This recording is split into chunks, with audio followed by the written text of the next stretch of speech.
नमस्कार, आप देख रहे हैं इंडिया वॉइस। मैं हूं आपके साथ जूही सिंह और चलिए शुरुआत करते हैं बुलेटिन की। लेकिन सबसे पहले बात करेंगे देश की 8 बड़ी खबरों की, जहां पहली खबर है पूर्व जजों की सीजेआई को चिट्ठी की, दूसरी खबर है सलमान के घर फायरिंग करने वाले आरोपी की, तीसरी खबर के कविता को कोर्ट से मिले झटके की, वहीं चौथी खबर है केजरीवाल और भगवंत मान की मुलाकात की। अगर पांचवी खबर की बात करें तो बीजेपी कार्यकर्ताओं की बूथ मीटिंग पर हंगामे की है।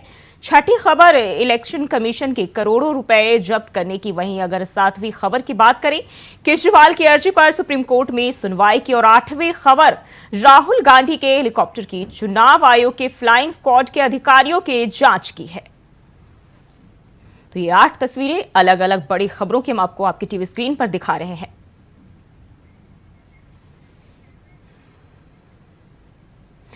और दिल्ली से एक बड़ी खबर सामने आ रही, केजरीवाल की याचिका पर सुप्रीम कोर्ट में हुई सुनवाई 29 अप्रैल को। सुप्रीम कोर्ट में अगली सुनवाई। प्रचार पर केजरीवाल को सुप्रीम कोर्ट से राहत नहीं। दिल्ली से बड़ी जानकारी, 29 अप्रैल को सुप्रीम कोर्ट में अब अगली सुनवाई होगी। आज केजरीवाल को जो है सुप्रीम कोर्ट से राहत नहीं मिली है। प्रचार पर फिलहाल सुप्रीम कोर्ट से किसी भी तरह की राहत नहीं मिली है। सुप्रीम कोर्ट का ईडी को नोटिस, केजरीवाल की अर्जी पर ईडी को नोटिस दिया गया है। सुप्रीम कोर्ट ने ईडी से 24 अप्रैल तक जवाब मांगा है। 29 अप्रैल से पहले की तारीख तय नहीं की गई है। सुप्रीम कोर्ट से की ओर से जो है ये बयान सुप्रीम कोर्ट की ओर से ऐसा कहा गया है 29 अप्रैल से पहले की तारीख नहीं देंगे। वहीं सुप्रीम कोर्ट ने ईडी से 24 अप्रैल तक जवाब मांगा है। तो केजरीवाल की अर्जी पर ईडी को नोटिस दिया गया है। सुप्रीम कोर्ट का ईडी को नोटिस और प्रचार पर फिलहाल केजरीवाल को सुप्रीम कोर्ट से राहत नहीं मिलती हुई दिखाई दे रही है। वहीं अगर बात करें अगली सुनवाई की तो 29 अप्रैल की तारीख जो है वो तय किया गया है, जब सुप्रीम कोर्ट में अब अगली सुनवाई होगी। तो दिल्ली से बड़ी जानकारी सामने आ रही है,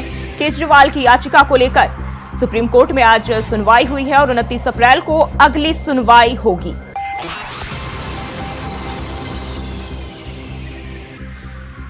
और इसी खबर पर ज्यादा जानकारी के साथ दिल्ली से अजित हमारे साथ जुड़ गए हैं। अजित, केजरीवाल की याचिका पर सुप्रीम कोर्ट में सुनवाई होगी और 29 अप्रैल जो है अब अगली सुनवाई की तारीख जो है तय की गई है, क्या जानकारी मिल रही है? और देखिए, बिल्कुल जो बताना चाहूँगा, यहाँ एक बार फिर से आज मुख्यमंत्री अरविंद केजरीवाल को तगड़ा झटका लगा है।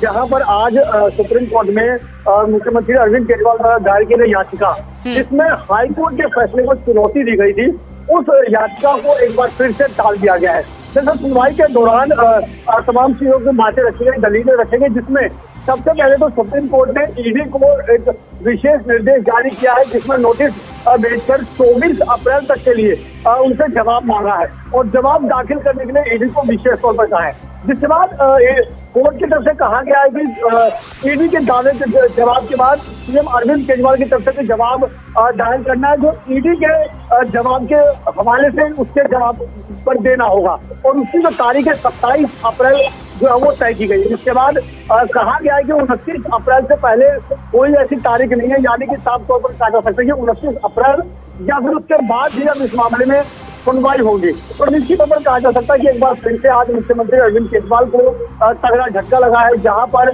सुप्रीम कोर्ट से भी एक बार फिलहाल उन्हें राहत मिलती नजर नहीं आई है। जी जूही। अजित, सुप्रीम कोर्ट की ओर से जो ईडी को नोटिस दिया गया है, क्या उसमें कोर्ट की ओर से कहा गया है, क्या आदेश दिया गया है?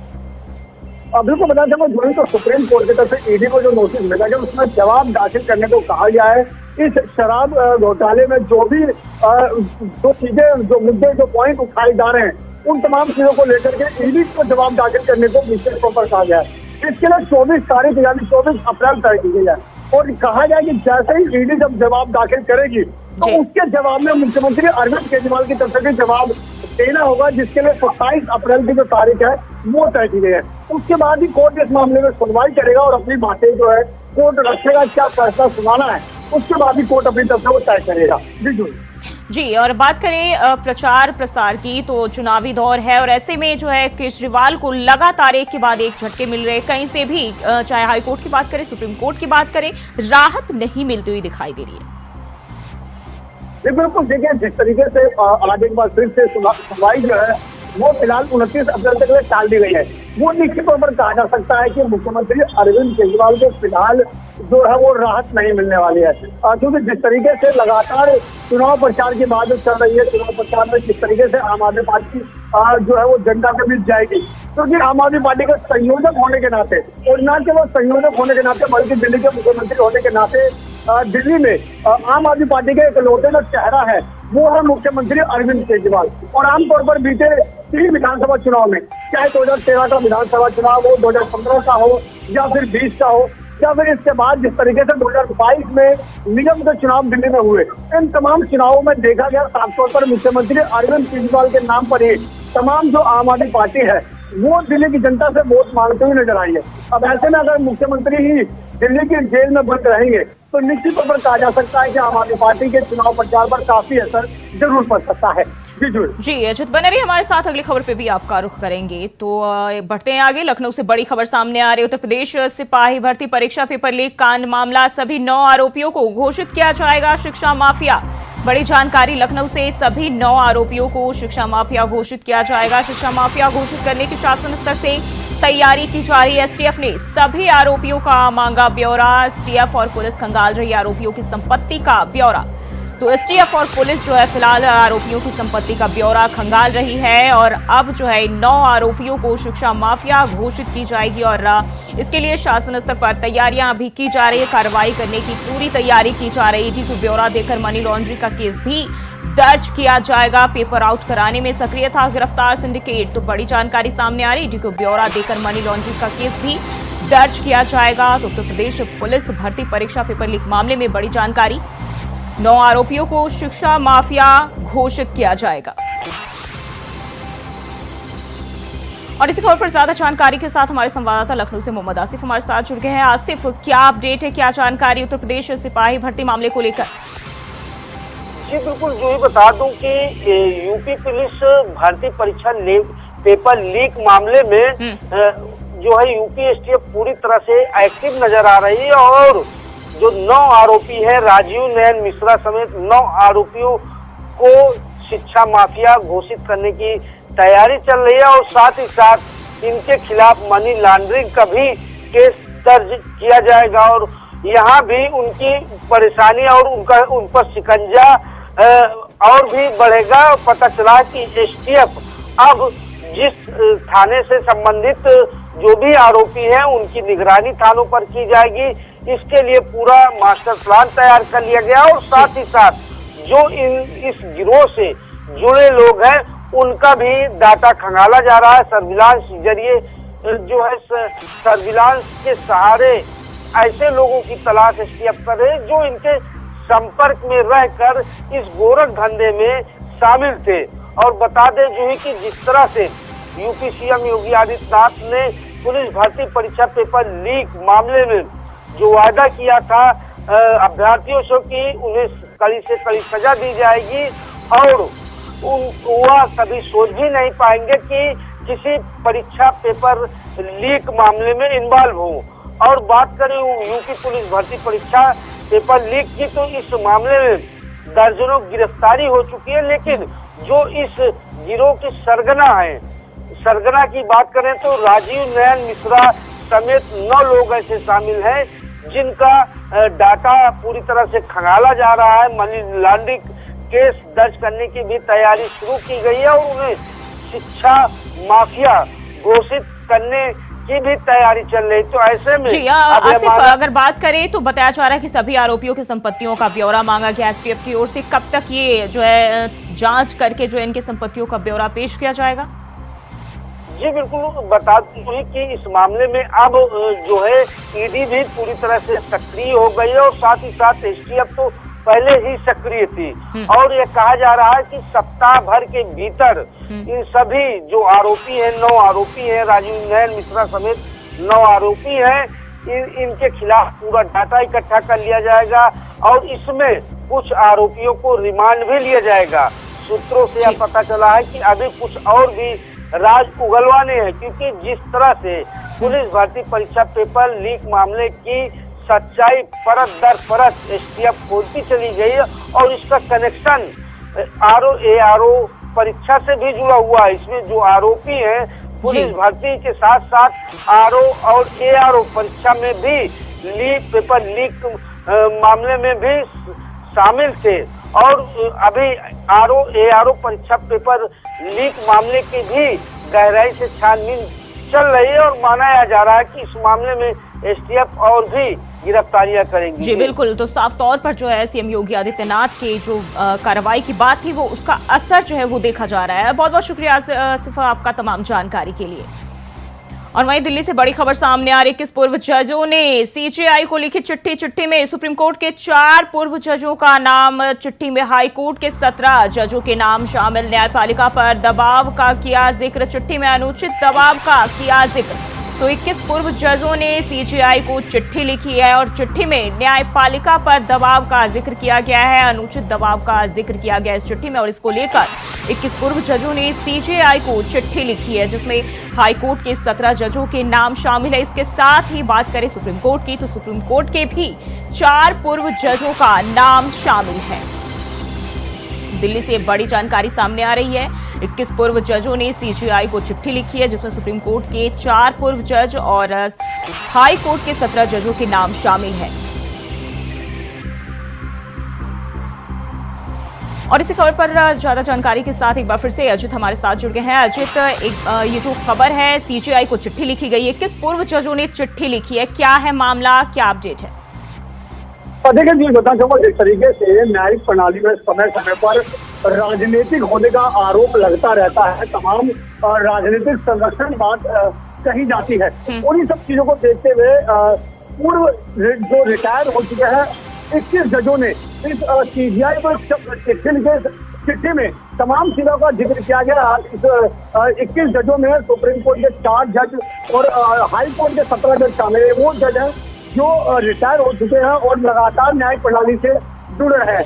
इन लोगों ने CJI को चिट्ठी लिखकर के विशेष तौर पर जिक्र किया है कि कभी भी न्यायपालिका को राजनीतिक संरक्षण में काम नहीं करना चाहिए, राजनीतिक दबाव में काम नहीं करना चाहिए। साथ ही उन्हें आलोचकों को भी जवाब दिया है जो कई बार अक्सर विभिन्न जो फैसलों के बाद कहीं ना कहीं सुप्रीम कोर्ट की जो न्याय प्रणाली है उसको कहीं ना कहीं सवालिया निशान खड़े करते रहते हैं, उसको राजनीतिक जो है करार देते रहते हैं। उन तमाम चीजों को लेकर के पूर्व 21 जजों ने CJI को ये चिट्ठी लिखी है, तमाम कहीं ना कहीं न्यायिक प्रणाली को लेकर के इन जजों ने चिंता जताई है। जी अजित, जिस तरीके से पहले भी इस तरह के जो है मामले सामने आते रहे हैं जहां जजों पर इस तरह के आरोप लगते रहे हैं, लेकिन अब जब इसको लेकर चिट्ठी लिखा गया है और लिखी गई है, और तो क्या CJI की ओर से इसको लेकर कोई रिएक्शन सामने आया है?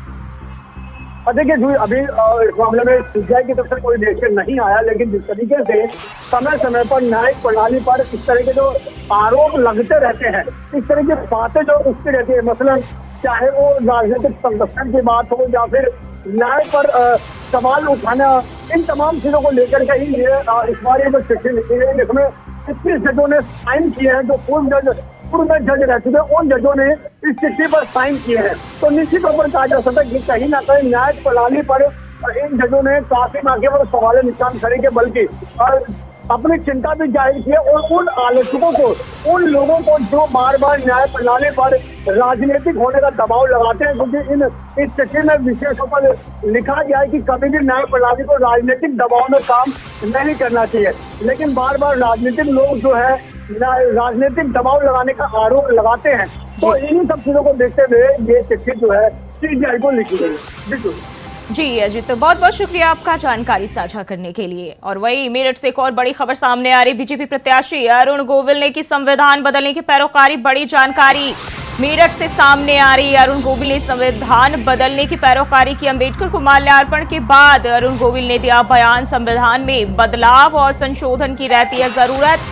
संविधान बना था तब से परिस्थितियां काल के अनुसार बदली है। अरुण गोविल की ओर से ये बयान सामने आया बीजेपी प्रत्याशी मेरठ से, और उन्होंने अब साफ तौर पर यह बयान दिया है। उन्होंने कहा है कि संविधान में बदलाव की जरूरत है। संविधान बना तब से ही परिस्थितियां जो है काल के अनुसार बदली हैं। और 400 पार के लक्ष्य पर अरुण गोविल ने पीएम मोदी का समर्थन भी किया। कहा, मोदी जी ऐसे ही कोई बात नहीं कहते, कुछ अर्थ जरूर होता है।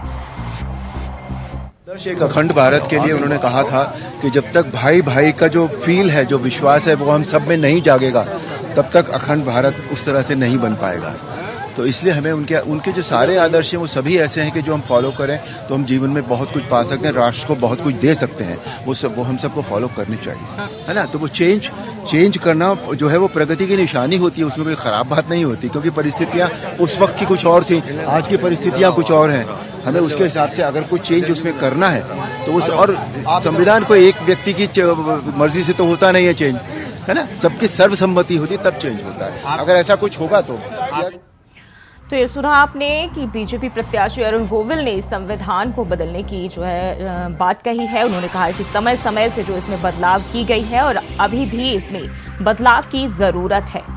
तो अम्बेडकर को माल्यार्पण करने के बाद ये बीजेपी प्रत्याशी अरुण गोविल का ये बयान सामने आया है, जिसमें उन्होंने 400 पार के जो पीएम मोदी का नारा है उसका भी समर्थन किया है, प्रधानमंत्री नरेंद्र मोदी का समर्थन किया है और संविधान बदलने की पैरोकारी की है। और ये बयान जो है बीजेपी प्रत्याशी अरुण गोविल की ओर से सामने आए हैं।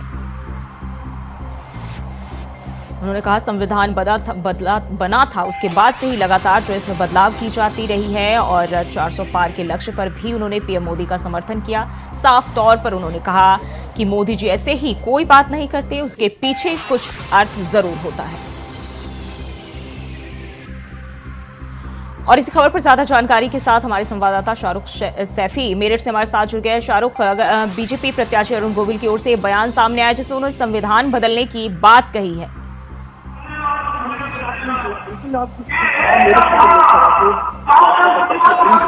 रामायण के राम ने हाल ही में मीडिया से बात करते हुए कहा कि जो संविधान की बात करते हैं संविधान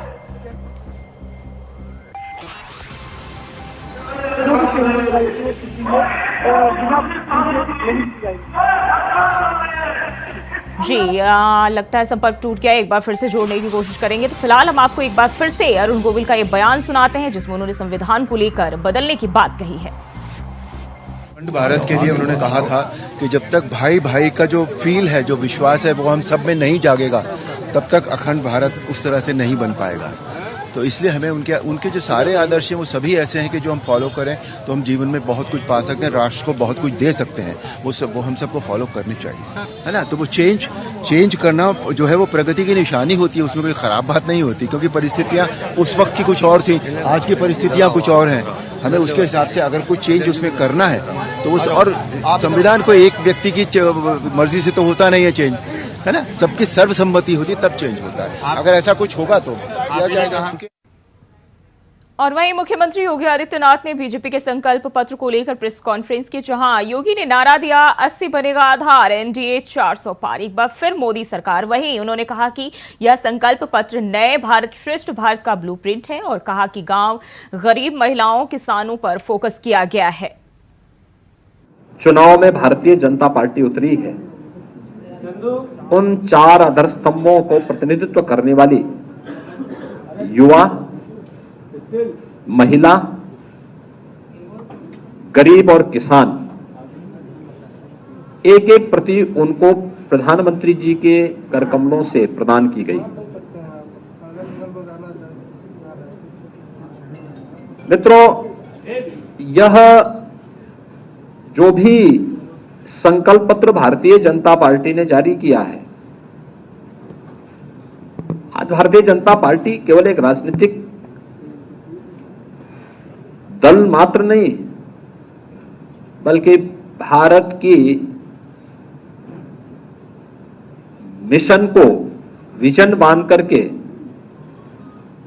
भारत के विजन को मिशन मान करके उसको प्रभावी ढंग से लागू करने की 140 करोड़ लोगों की आकांक्षा का प्रतीक बना है।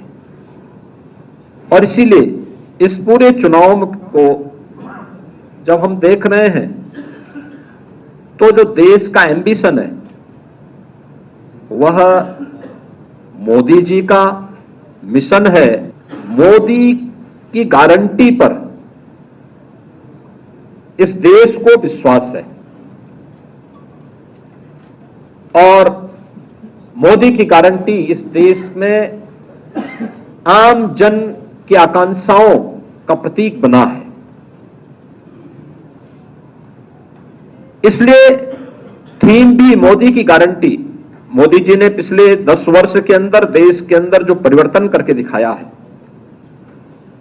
जिस नए भारत का आज हम दर्शन कर रहे हैं, गांव, गरीब, किसान, नौजवान, महिलाओं को फोकस करते हुए जिस प्रभावी ढंग से योजनाओं को जमीनी धरातल पर उतारने का कार्य हुआ है, वह मोदी की गारंटी उसका आधार है। और मोदी जी की इस गारंटी को आधार बना करके आगामी 5 वर्ष के लिए हमारा विजन डॉक्यूमेंट क्या होगा, इस संकल्प पत्र में एक एक सेक्टर को चिन्हित करके उसका उल्लेख भी किया गया है। मोदी जी की गारंटी इस देश के हर तबके के लोगों के लिए एक प्रमाण है। यह देश की अस्मिता का हो, भारत की सुरक्षा का हो, भारत की आस्था का हो, भारत की अर्थव्यवस्था के संरक्षण और संवर्धन, इन सभी को लेकर के मोदी जी की गारंटी इस संकल्प पत्र का आधार बना है। और इसमें जिन 4 स्तंभों को ध्यान में रख के कार्य किया गया है, युवा, नारी शक्ति के लिए, गरीब की बात करते हैं तो गरीब में पहली बार देश के अंदर इस देश के श्रमिक वर्ग को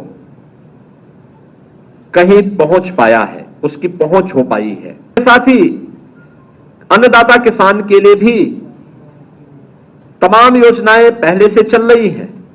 और अगर मैं कह सकता हूं कि यह संकल्प पत्र एक ब्लूप्रिंट है नए भारत का, श्रेष्ठ भारत का, आत्मनिर्भर भारत का और विकसित भारत का।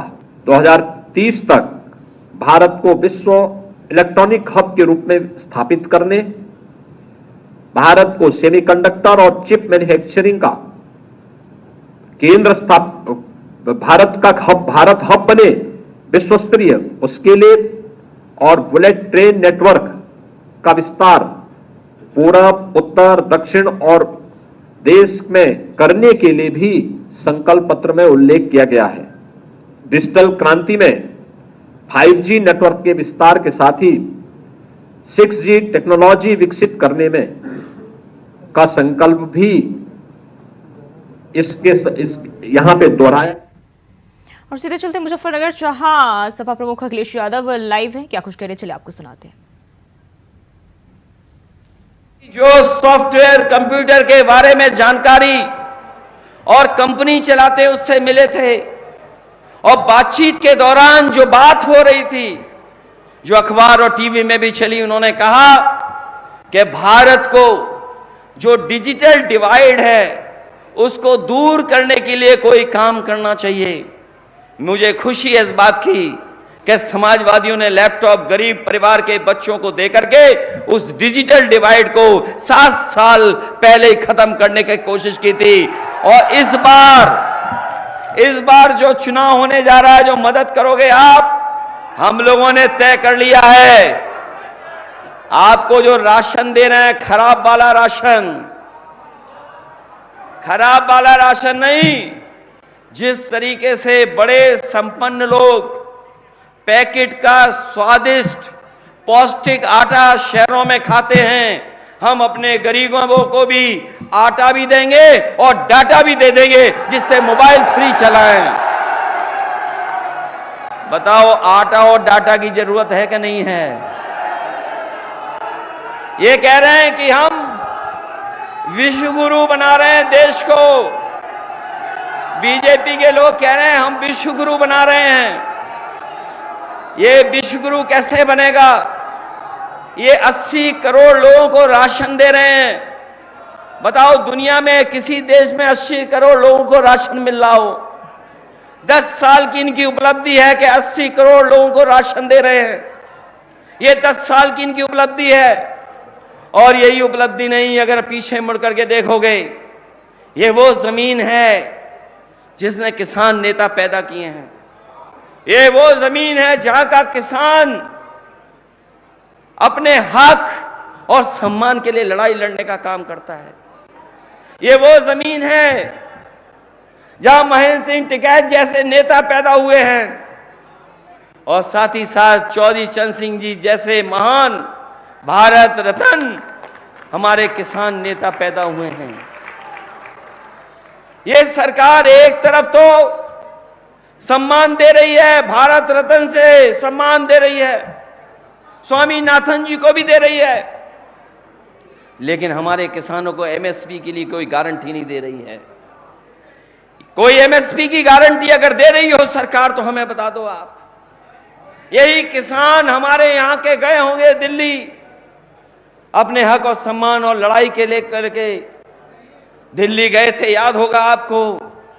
न जाने कितनी बैरिकेडिंग लग गई थी, आरसीसी की दीवार लगा दी गई थी, सड़कों पे कीलें लगा दी गई थी, कोई किसान पहुंच ना पाए, ट्रैक्टर डीजल नहीं भरवा सकता था, ट्रैक्टरों को डीजल नहीं दे रहे थे, ट्रैक्टर चल नहीं सकता था, लेकिन उसके बावजूद भी किसान पहुंचे और किसान वहां जाकर के अपना हक मांग रहे थे, लेकिन सरकार ने उन्हें हक नहीं दिया। 3 काले कानून लाना चाहते थे ये लोग, लेकिन हम बधाई देना चाहते हैं।